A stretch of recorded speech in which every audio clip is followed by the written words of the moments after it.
What's up, everybody? Welcome to the CrossFit Edwardsville Community Podcast, where we get to learn a little bit about our CFE coaches. We get to meet and learn about some of our CFE CrossFitters in our community, as well as meet and learn about some of our Glen Ed community leaders and business owners. I'm your co-host of the CFE podcast, Dallas Amston. Glad to have you here today. I'm the Chief Ignition Officer for the Men of Faith and Fire coaching program, as well as the host of the podcast of that same name. And I have the privilege usually to talk with Christian dads who are battling burnout to help them overcome and win and get on point and on fire in their life and with their business. And with me as well is my fellow co-host, G. Skell. What the heck, G. Skell? Intro yourself. Hey guys, I'm Coach G, one of the team here at CFE, also CEO and GM. But I am most excited to be able to introduce one of the most inspiring of all of our CrossFitters, the woman herself, the Miss Julie Mears. Julie, welcome to the CrossFit Edwardsville Community Podcast. Thanks for having me on today, guys. I'm really excited to be here today to talk to you. It'll be good stuff, Julie. Yeah, glad to have you here. So I'll just kind of tell everybody a little bit about you. Most of us at the gym know you as the Iron Woman, but Julie officially became part of the CrossFit Edwardsville community at the end of 2018, December 29th. I think that was like the actual last day that you could work out in December of 2018. But since that time, she's become known around our community for her outstanding workout performances, conquering absurdly difficult workout challenges. We'll talk a little bit about some of those, but also just for having an amazing positive spirit through everything, even in the middle of some of her workouts. So absolutely. Yeah, we don't want to steal too much of Julie's thunder. We're going to let her tell her story today. So we're excited to get into that. So a little bit about Julie here. So Julie, you're known for completing burpee challenges, doing insane amounts of supplemental abdominal exercise, being outstandingly consistent with clean eating, crushing every CrossFit workout we throw at you. And you're the only person we know who's actually successfully completed a 75 hard workout program, and you do all of this as a wife, mother, business owner, and career woman. So the first question I have is, when do you sleep? Sleep is so important. I try to get to bed early. I go to sleep early. I usually because I'm so active during the day, my body just shuts down. So I go to bed between 8:30 and 9 o'clock. If I go to bed later, it's unusual, but I can stay up a little later. But I get up early, like usually between 3:45 and 4:30, and I start my day. So sleep is beautiful, and I really, appreciate when I get good rest, and that does help with that. Absolutely. So where does this incredible drive come from, Julie? Like, all of us at CFE we've been wondering, like, where does that drive come from? Was that always a part of you, or where did that come from? No, it definitely hasn't always been a part of me. I have gone through a little bit of some trauma in my life. I had my second daughter extremely premature, and we were in the NICU for greater than 3 months, dealing with the premature birth with Katie. And so I think that just kind of like really caught me off guard. I wasn't expecting it. It cut me off at the knees in a way. And so after that, I went through a bit of depression, trying to figure things out, just trying to, get through that stage of life. And I also had a daughter at that time that was 2.5, and I was trying to take care of her and my family and my business. And I just really got into like a bad, place and a dark place. And I really wanted to get out of that. I had, so many things that I needed to overcome depression for, that I just started down a path for self-help, which actually that I have always been into, but that led me into a bit of minimalism, and then that led me into fitness goals. And so that's just really the gift of life, I think, was put into a new perspective for me. And so that kind of drives my fire, because it's a gift and it's not guaranteed. And, we don't know when our last days are. And so I think I just try to put the most out there, so I know that I can say that I've always lived to my fullest potential. Absolutely. So I think that's a good transition, because I think you were just starting to address some of these challenges, address some of these some of the personal struggles when you first heard about us at CrossFit Edwardsville. Is that right? Yeah, I made a sudden decision to sign up for a Spartan race before I turned 40. I think I was 38, so I signed up right around my birthday. I wanted to be with family and just, celebrate something positive. So I signed up for a Spartan race, but I really was only doing like some minimal running in the basement by myself and nothing really that was going to prepare me for the Spartan. So I was searching on the internet, I was looking at what they do and some of the things I need to train for, like rope climbing. And so that led me into a search for CrossFit gyms. And then luckily I came across CrossFit Edwardsville and signed up for the free first class and took that class, and that changed my life. That's awesome. So that's how you got started. And so fast forward to now, like how has CFE changed how you look, how you feel, how you perform, your abilities? Yeah, it changed everything about my life. It transformed my body. It transformed my nutrition, to paleo diets and things that I never even really heard of or ever tried before. It really it transformed my mind too, just being around such a supportive community, people with like-minded goals and just pushing themselves and to and beyond their limits and just really supporting each other. And I just really felt like I fit in right away. When I joined CrossFit Edwardsville, one of the first classes, I was there sitting in the waiting area and I met Ashley Wasser. And so she actually was going through the exact situation that I had gone through with my daughter. And so something just felt baby, yeah. Like I had landed in the right place for the right reasons, and just everything evolved from there for me. So you've got probably a few hundred CrossFit workouts in addition to all of your additional running workouts, in addition to your additional exercises for abs, the Carrie Pierce abs program that you do. So as you look back now at hundreds of CrossFit workouts, what's been your favorite CrossFit workout so far, Julie?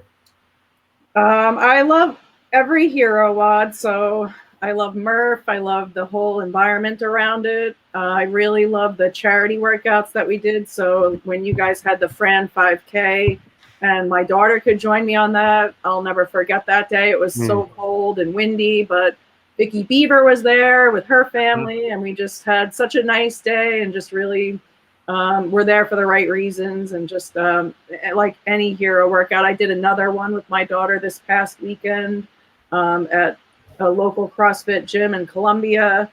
And it really brings home some of the reasons why we do these things and why we push ourselves so hard. When people give their lives for military, for our country and their families, it just really, brings it all together and just makes you want to do harder things and push yourself beyond your limits and capabilities.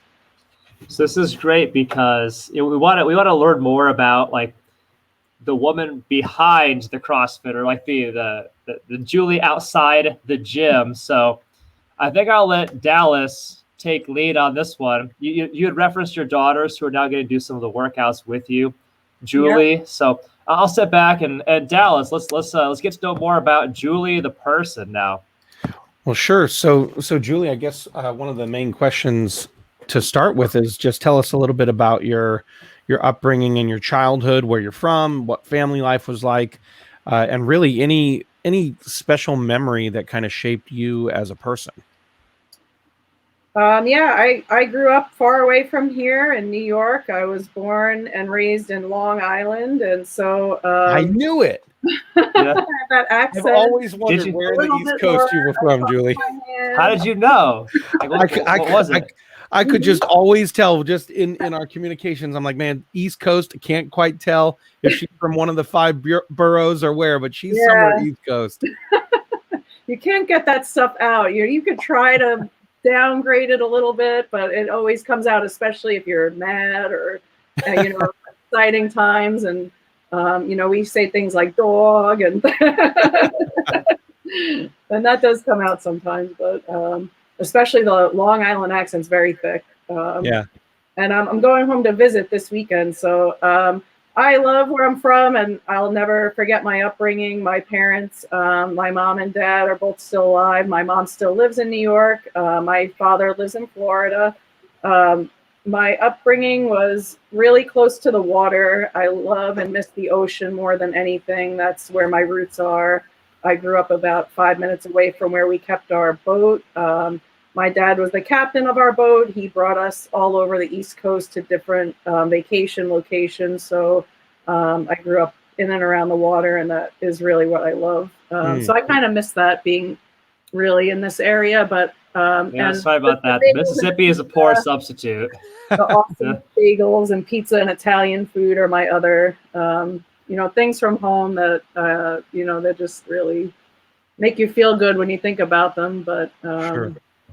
yeah, my dad was a retired detective. Well, he is a retired detective. He wound up being a used car dealer. That's why he retired. That was a big thing. And he was a very successful business owner with that. And he also, after my parents got divorced, he moved to Florida and opened up bars and things with his brothers. And he's also extremely successful with every business that he's ever been involved with. So that's wild. So this whole like entrepreneur thing runs through your blood. It sounds like this is a family thing to start businesses. It's fascinating that he's now running bars in Florida. Are they all fully open now? Yeah, they are. Actually, he passed it down to my brother. He let him take the reins over. My brother really, actually, his heart's not in the bar business, though, although he has opened up another bar with my dad. He opened up his own repo business here, actually, this month. So he's trying to pursue more of his passions, and he loves repo, which is... That's wild. Wow. I've never heard anybody say that. I love repossessing cars. He loves it. I don't know. My favorite thing is to take away what people think they own and to leave them without a vehicle.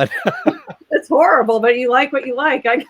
Yeah. Yeah. When I was in the U of I, we studied finance, and one of my best friends there, Lauren Friedman, she loved audit. And I think it takes a very special personality to be the kind of person who loves being a repo person or somebody who loves being the auditor, because literally like the moment you walk into an establishment, you're the most like detested, hated person there. You know what I mean? Like it takes a very special kind of person. It might be that New York side of your brother coming out though, like, hey, I'm going to take that car back from you, buddy. Oh yeah, he will. That was a pretty good accent, Dallas. Oh, thanks. I've never heard you do the New York accent before. So, Julie, though, what G was just saying there, obviously that entrepreneurial spirit does kind of run in your family a little bit. You own and operate Troy Veterinary Clinic, and we'll get into that a little bit more later. But for now, what kind of drew you to becoming a veterinarian?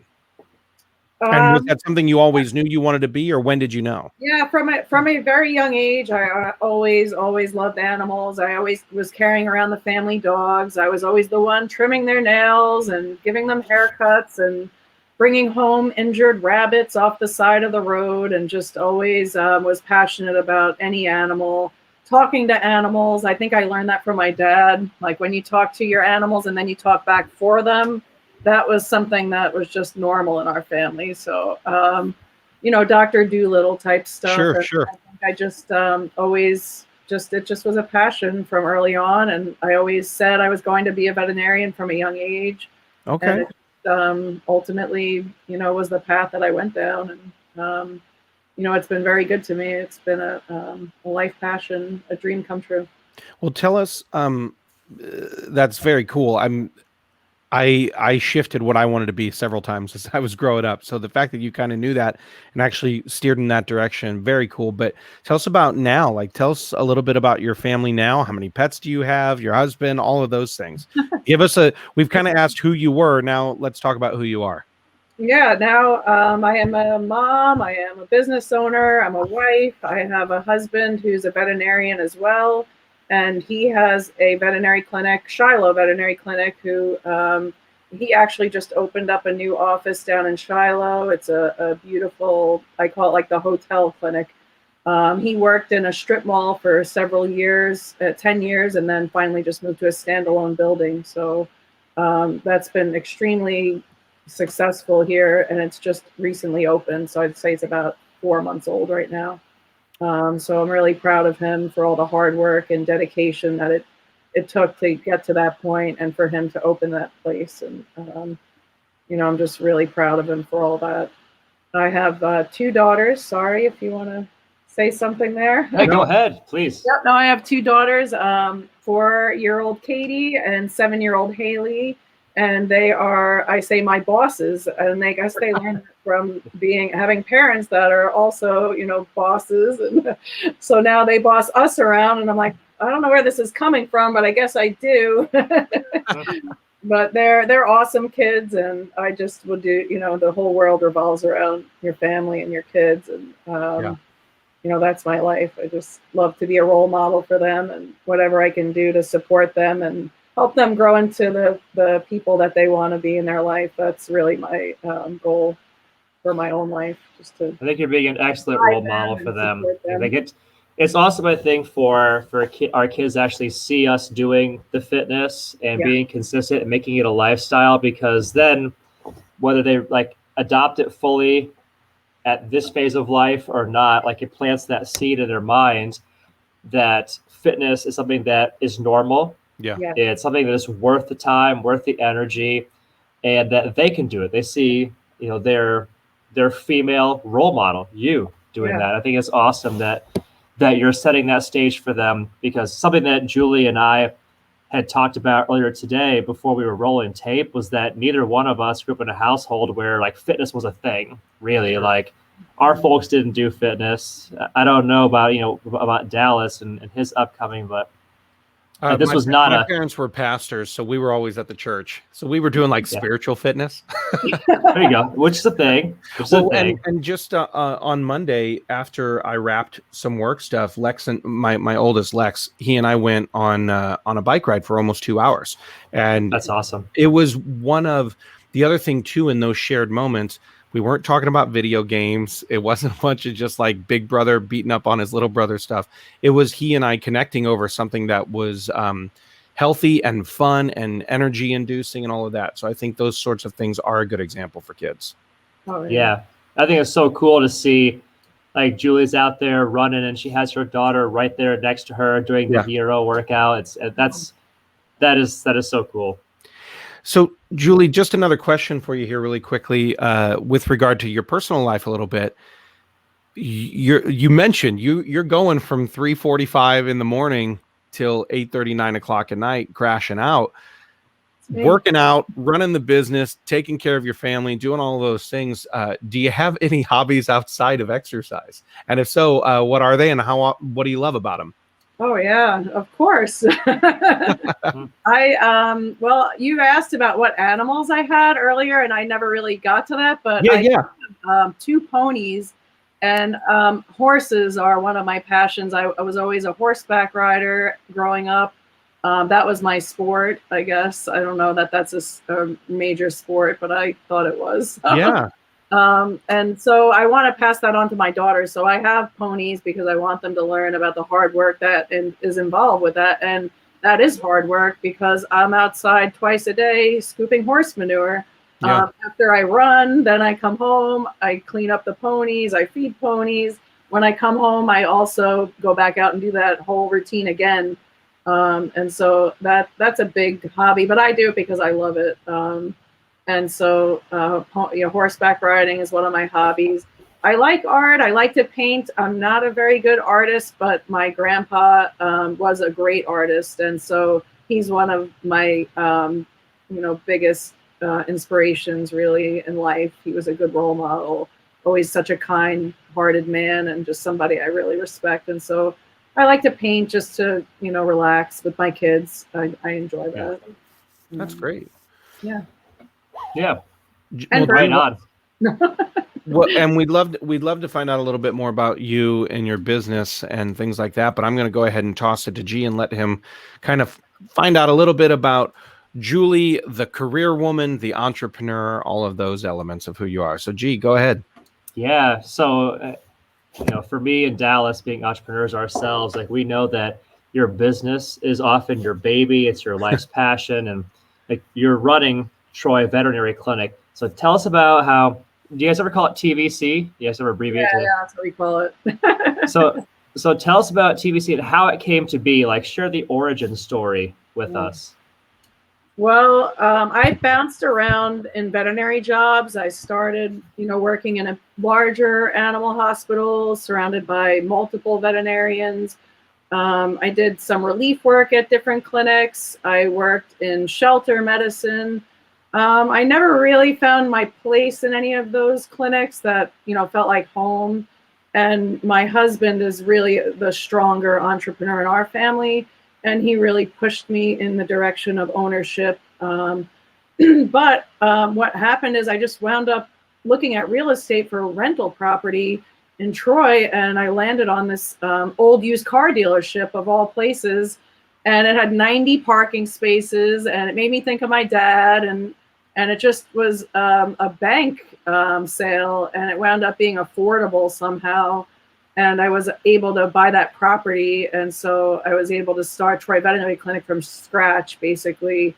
Right in the middle of town. I have a huge sign that, is not even allowed to go up anymore, but because it was there, we could use it. So my name's up on that sign, and it was just like, oh my God, is this even really happening?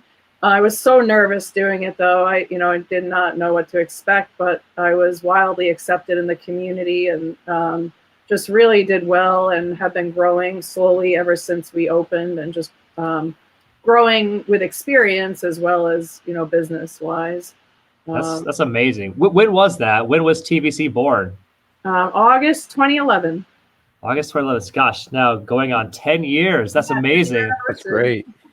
Tip of the hat to you guys. It is an astonishing thing for a small business to make it out of the first year or two, to make it to 10 years. You're the 1% of the 1%. Is TVC, is it your first business, or have you always been an entrepreneur? It's my first business. Oh, kidding. Look at you go. That's awesome. Hey, you're 1 for 1 so far, Julie. Yeah. You're batting 1,000 here. Yeah, definitely. Yeah, I don't know that I have to try anything else. So tell us about TVC. Like, how has TVC grown since it was born? Like, all right, it started off as this lot, and it was a dream, and then fast forward to now. What's it look like now? Well, it started out in that smaller building that I purchased, but then we quickly grew, and I had basically, when it started out, a waiting room, 2 exam rooms, and a little treatment area with cages, and we just got too busy for that. So there was a shed out there, and I wound up connecting the 2 buildings together so we could grow the building and the space, which allowed us to grow the business. So now we're growing more. The last year or two, it's just been extremely busy. We're just really happy with the direction the business is going, and I'm considering even relocating it and getting it expanded into a larger building, possibly nearby, because the building itself being connected isn't really put together well. Some of the plumbing is an issue with freezing in the winter, and all little things that you don't really think about when you put something like that together. So my husband is a big proponent of doing things and moving forward with projects. And since now his business has been grown and completed, we're looking at possibly expanding the Troy location. Now, to know that you're a veterinarian only tells a part of the story. Like, what is your specialization within animal healthcare? I do a lot of a variety of different basic things that people come in for. So I do routine surgeries, spay, neuters, removal of tumors of various sizes and locations. We can amputate things. I love surgery. So, like Tuesday, instead of lunch, we had bladder stone removal surgery. So that, you never know what your day is going to be like. And I really don't specialize in anything particular, but I have a passion for eye cases, ophthalmology. I really like to take a dog that's got horrible skin conditions and get them back on track from allergy conditions. So dermatology is another big aspect of what I do. I really love all of it. There's not anything that comes in that I'm not willing to try to help the people with. I feel like I'm more of like I want to serve the community, the people and the animals, to try to give them what they need and what helps them improve their life and their animals' life, and just work together to come up with a plan that works for everybody. So. I gotta just interject something here, because my mind is going back to an old Seinfeld reference. Julie, you may or may, I don't know if you were a fan of that or not, but there was an episode where the character Kramer couldn't get rid of this chronic cough that he had. So he found a dog that was having a very similar cough, and he took it to a vet so that he could get the same pills that the dog was getting. Funny.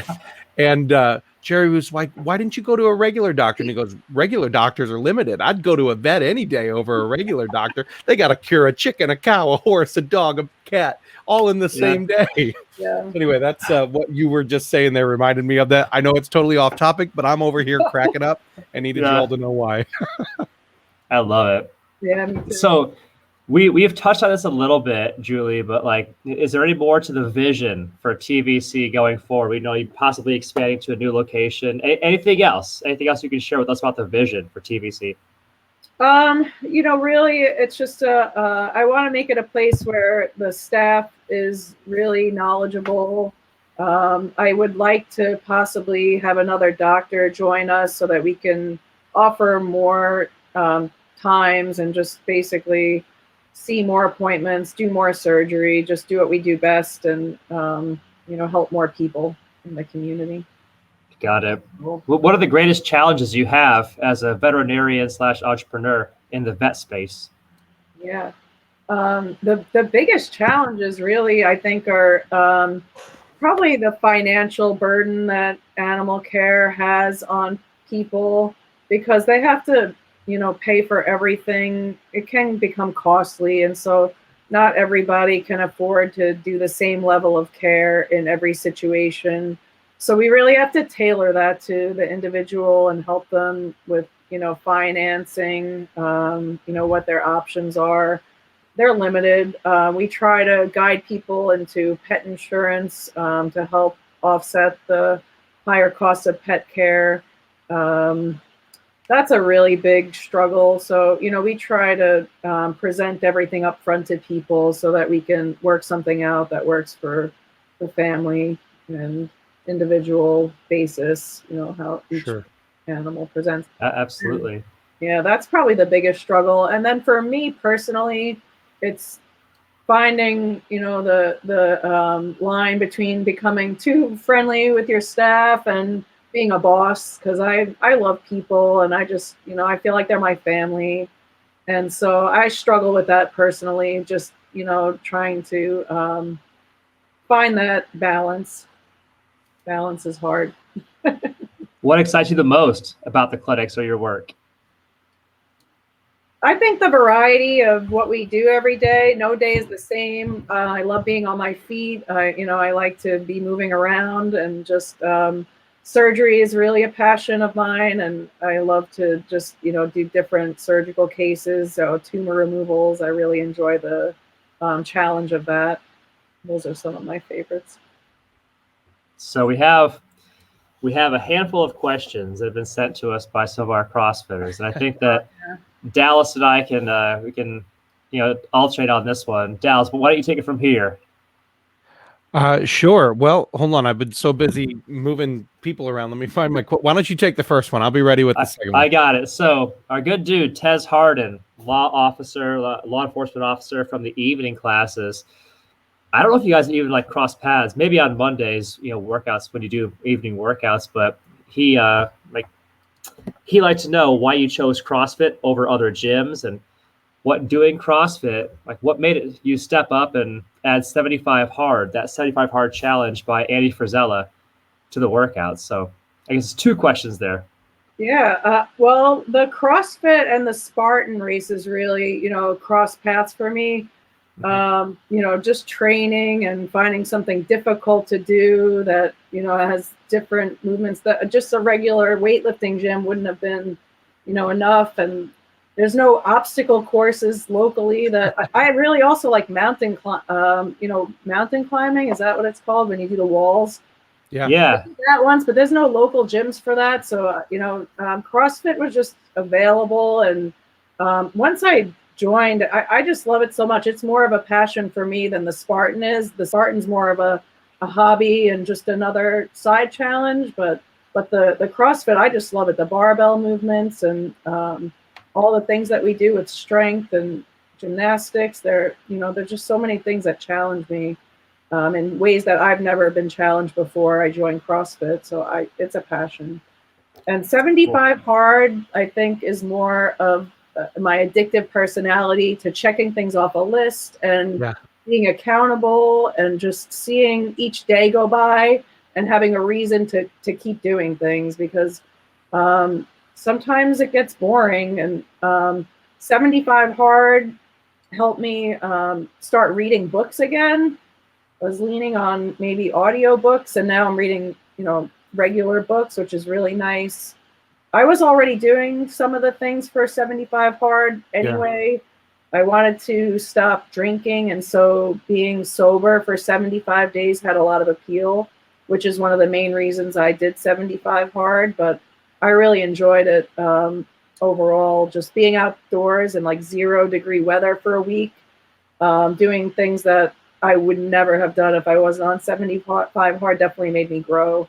Well, and real fast, Julie, because not everybody listening actually knows what the 75 hard challenge is. So can you jump in and tell us there are certain daily requirements and you can't break the chain. You got to keep it going. But tell us what the 75 hard challenge is.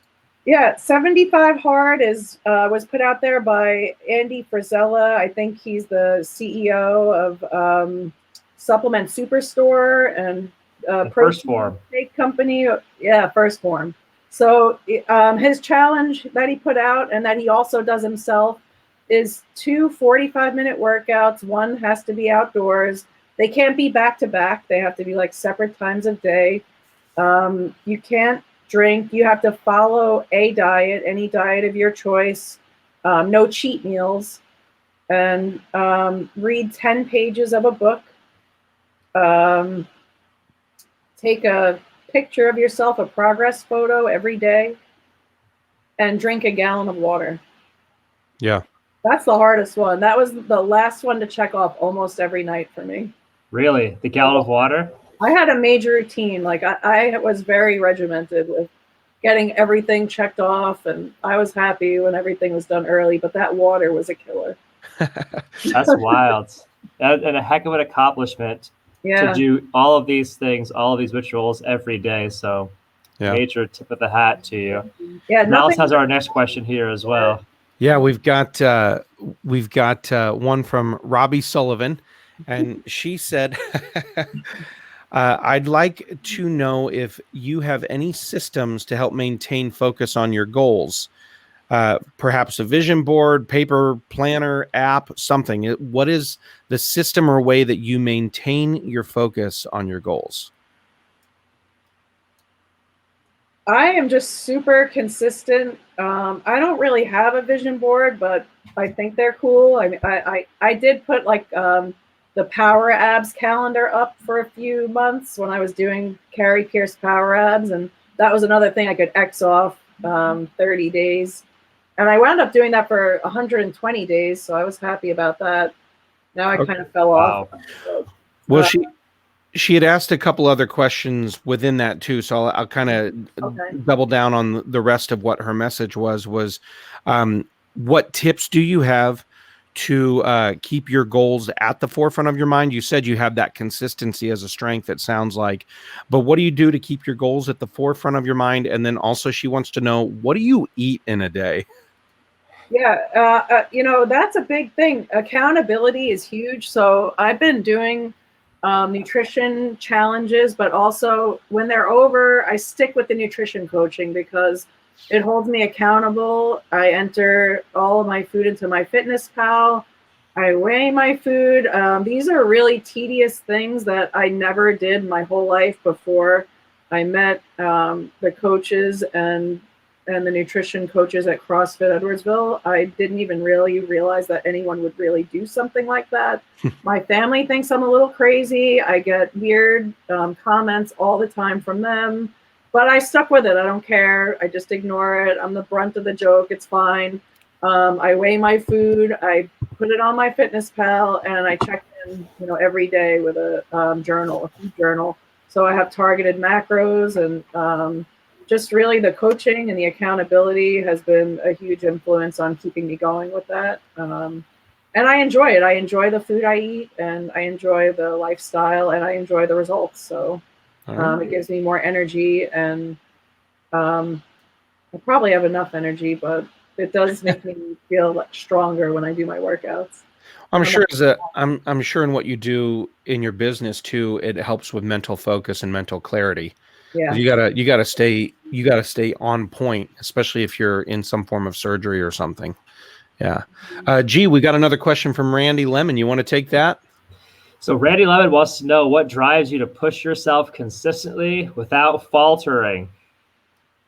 I would have to say it's my daughters. I just want to be such a positive, strong role model for them that every day they inspire me, and so I want to inspire them and push myself, to make sure that I'm that role model for them and just a good example in general. And the nice thing is that it also ropes in people that are watching that I wasn't even, trying to capture, along the way, but it sounds like doing all these things actually inspires a lot of people around you, and that's a nice driving factor that I really I love that. I love inspiring other people. It pushes me forward. Absolutely. You want to take the next one, Dallas? You want me to take it? Yeah, of course. Hold on. Let me go back to, there we go. Thanks, G. So how has failure or apparent failure set you up for later success? Or really this question kind of asks, do you have a favorite failure? Favorite failure? Just failure in general. I feel like some of the hardest things I've gone through in my life, I've grown the most from. When you're put to the test and you're at your weakest and you think like nothing's ever going to get better, it does. You wind up going through it, and it's for a reason. I think in general, if you can overcome your struggles, they're going to make you stronger and make you better. I don't have a specific example for that I can really pull, but I have definitely failed on many occasions, and also not been proud of, decisions I've made or the reactions I've had for, just fighting with people. I guess we talked a little bit this morning about family struggles and issues. And so I've handled family quarrels in ways that I'm not proud of, and I think, but I've grown from them, and now I am who I am. None of us have failed there.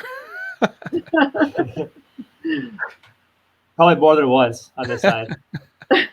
Probably more than twice. Probably. What do you fear, Julie? Is there anything that scares Julie? Or are there any surprising things that scare you? Like things that we wouldn't think scare Julie that do scare Julie? I'm not really scared of a whole lot that I could really pinpoint. I'm a little scared of heights, but I'll still go up. Makes two of us. Also scared of heights. Yeah. Well, let me ask you this then. So in the last 5 years, what new belief or new behavior, new habit would you say has most improved your life? Just really, I would say my nutrition has really changed a lot of, a lot of things for me in a positive way, with like what I was saying earlier, just energy levels and performance and body transformation. Julie, what's an absurd thing, an unusual habit that you love? Doesn't make any sense, but you love it. You just do. It's burpees. You do have a crazy love for them. It's a little nuts to me sometimes. Yeah. Like, how many have you already done today? And you say, "Oh, I'm already at 75 today." I'm like, "Oh, good Lord, it's 9 a.m." So what's your next fitness challenge, Julie? Next fitness challenge or goal, if you identified it and you know? In 2 weeks, I'm gonna complete a Spartan Mountain Trifecta, which is 2 days, 3 races. The first day will be a 13-mile obstacle course race, and the second day will be a 6 and a 3-miler. And I've never done all 3 all in one weekend, although I have done a virtual version. It'll be the first time I've done anything live, and also my first mountain race with elevation. So it's going to be a major challenge, and I look forward to it. Where is that? I guess it's not here, right? Montana. No kidding. Yeah. So this weekend, New York, the following weekend, Montana. Yeah, I got to get out of here a little bit. All right, Dallas has the last question. Well, one of the last questions here for you. All right, I'll go ahead and ask it then. I know you love this question though, so I kind of want you to ask it because you love it so much. But I'll go ahead and say it. So, Julie, if you could have a gigantic billboard anywhere with anything on it, metaphorically speaking, get a message out to millions and millions of people, what would you say on that billboard and why? It could be a few words, it could be a paragraph, it could be someone else's quote, whatever it might be, a motto to live by. But what would be, if Julie could get out the message to millions, what would it be? I love that question too. It's one of my favorites. And it would have to be do hard things and show up, always show up. Because if you don't show up, you don't know what you're capable of. And I just, I love that do hard things quote. I don't know who said it, but I like right on. That's awesome. So if somebody wants to find out more about Troy Veterinary Clinic, or if they want to, hashtag support local and get the best in animal health care, what should they do, Julie? Come on down, say hello, stop by. I'll give you a personal tour, or you can go to the website. You can call us and talk with Ariel. She can give you all the information. We can give you estimates over the phone for various services, but come on down and check it out. I'll give you a tour. I love giving tours, especially to kids too. So bring your kids. If you want to bring your animals, bring your animals, and love to see you guys down there. Hey, awesome.